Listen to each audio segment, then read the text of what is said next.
सुशांत सिंह राजपूत की हत्या के बाद कई चीजें बाहर निकल के आई हैं। कुछ मैंने इंटरव्यूज पढ़े हैं, कुछ डायरेक्टली भी बात की है। तो उनके पिताजी का कहना है कि वो फिल्म इंडस्ट्री में हो रही टेंशन के करके बहुत ज्यादा परेशान थे। अभिषेक कपूर जिन्होंने उन्हें लॉन्च किया, उनके साथ हाल ही में एक फिल्म की है केदारनाथ। उनका कहना है कि it was a systematic dismantling of a fragile mind. Ankita जो उनकी लॉन्ग टर्म पार्टनर रह चुकी है, उनका कहना है कि वो सामाजिक रूप से की गई अपमान और बेइज्जती नहीं सहन कर पाया।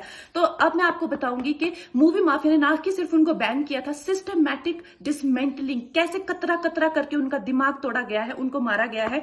तो ब्लाइंड आइटम आप इसलिए लिखते हैं क्योंकि आप जब झूठ लिखना होता है, आपको के अगेंस्ट कोई लीगल एक्शन नहीं लिया सकता क्योंकि आपका तो नाम ही नहीं लिखा, मगर उसकी जो डिस्क्रिप्शन होती है, जैसे मेरे बारे में लिखा जाएगा कि जिस लड़की के घुंघराले बाल हैं, जिसको नेशनल अवार्ड मिला हुआ है, साइकोटिक है, इस तरह से जो कि मनाली से डिस्क्रिप्शन पूरी दी जाएगी मगर नाम नहीं लिखा जाएगा।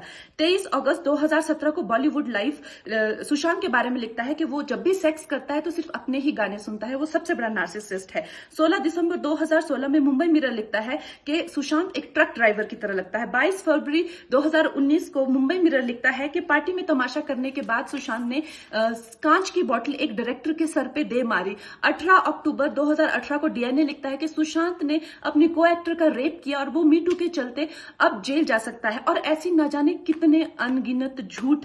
और ये जो बुद्धिजीवी जर्नलिस्ट हैं, ये जो चील कौए गिद्ध हैं जो मूवी माफिया के पाले हुए हैं, ये इसको मेंटल इमोशनल साइकोलॉजिकल लिंचिंग को जर्नलिज्म कहते हैं। मेरे बारे में आज तक जो भी कहा गया मैंने कुछ नहीं कहा, लेकिन जब एक स्वतंत्रता सेनानी के खिलाफ गंदगी लिखी गई, मैंने उस जर्नलिस्ट को कॉन्फ्रंट किया। आपको पता है उसी रात 4 सीनियर जर्नलिस्ट ने मेरे खिलाफ एक गिल्ड बनाई। ऐलान किया गया कि इसकी फिल्म को बैन किया जाए, फ्लॉप किया जाए। आपको पता 3000 जर्नलिस्ट गैंग अप होते हैं एक अकेली लड़की पर, उसकी इमोशनल लिंचिंग करते हैं सरेआम, और ये समाज कुछ नहीं कहता, कानून कुछ नहीं कहता है। मैंने उन पे केस करने की कोशिश की मगर 1 महीने बाद वो गायब हो गए, मेरी फिल्म रिलीज हुई, गायब हो गए। तो मेरा कहने का मतलब ये है कि अगर ये समाज जिस अन्याय की बुनियाद पर खड़ा है और कभी आवाज नहीं, आप ये पढ़ते हैं, चटकारे लेते हैं, कभी आपने सोचा है कि कभी नेपो किड्स के बारे में ये क्यों नहीं लिखा जाता है? तो ये अन्याय का फंदा किसी दिन आपके बच्चों के गले में लटका मिलेगा, आपके गले में लटका मिलेगा। इसलिए जब तालियां बजेगी और सीटियां बजेगी तब आपको पता चलेगा कि क्या गुजरती होगी।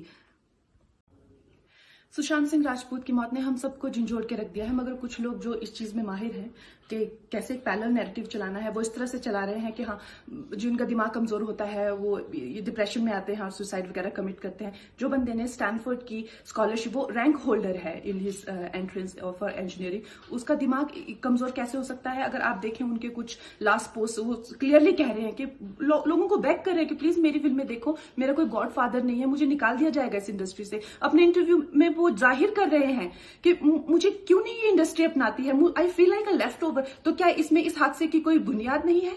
किस तरह से अगर किसी और स्टार किड ने इस तरह से 6-7 के साल के स्पैन में काय पोचे जैसे उनको कोई डेब्यू की कोई एक्नॉलेजमेंट, कोई अवार्ड नहीं मिला, या केदारनाथ या धोनी या छिछोरे जैसी फिल्म, एक गली बॉय जैसी एक वाहियात फिल्म को सारे अवार्ड मिलते हैं। Chhichhore is the best film and the best director, उनकी फिल्म को कोई एक्नॉलेजमेंट नहीं। हमें आपसे कुछ नहीं चाहिए, हमें आपकी फिल्में नहीं चाहिए, लेकिन जो हम खुद करते हैं आप हमारी एक्नॉलेजमेंट क्यों नहीं हमें देते हैं?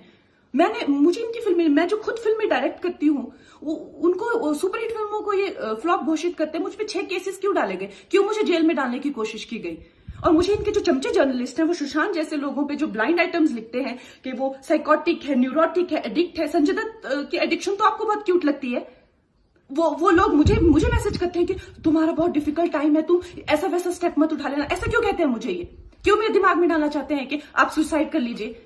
तो ये सुसाइड थी कि ये प्लान मर्डर था? लेकिन सुशांत की गलती यही है कि वो उनकी बात मान गया। उन्होंने कहा तुम वर्थलेस हो, वो मान गया।